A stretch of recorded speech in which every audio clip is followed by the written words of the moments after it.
Buhay pa nung naanak. Gagalaw-galaw pa. Kawin. Gagalaw pa daw kanina. May kawin pa. May kawin. Ano guys?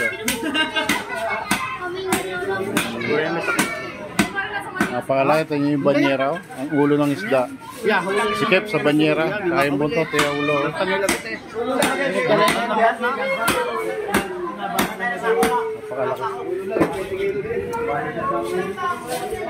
Mahigit na 100 kilo yan sigurado.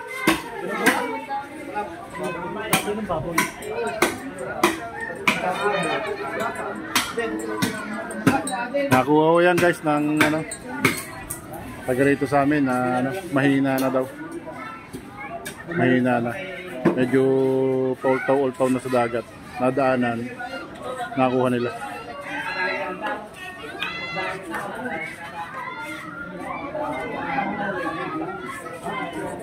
Sila Sadik, congratulations. Nakakuha nyo itong napakalaking isda, guys.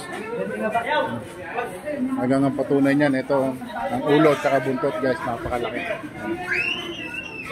Sikip sa banyera, talagang ang banyera, guys. Ayan, ang banyera, ayan, hindi magkasya. Sobrang laki. Ulo pa lang. Kaya yun ang katawan, Ang pansya po dyan, mga nasa 12 feet ang haba. So hindi na nasukat ng tropa. Kung ano. Nakuha po yun sa dagat na medyo nagalaw-galaw pa. Napakaswerte kasi napulot lang nila. Hindi na kailangan lambatin, hindi na kailangan kawilin. Napulot lang nila sa dagat, guys. Napaka-buenas. Oo, napulot nga. Nagalaw-galaw pa rin. Napulot nga.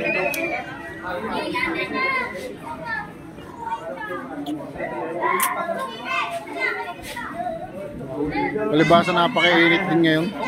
Oo nga. Kahit medyo nag-uulan, mainit pa rin. Hanggang dito na lang yun ano. Napakalang isda, guys, napakalaki. Hindi pa tinanggalan ng paka. Tatanggalan din naman ng paka yan. Ito yung naman ng paka, para madaling tanggalin ng bituka.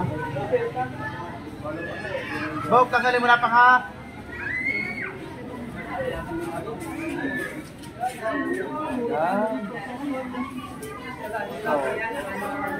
Yan ang matatanggal ng bituka niya. Yan naman hindi na rin kasama paka niyan.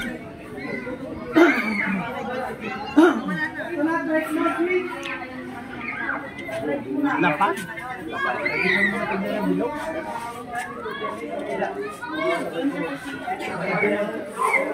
Hindi siya. Napakalaki talaga. Napakaswerte na nakahuli. Na nakapulot pala. Tinan nyo.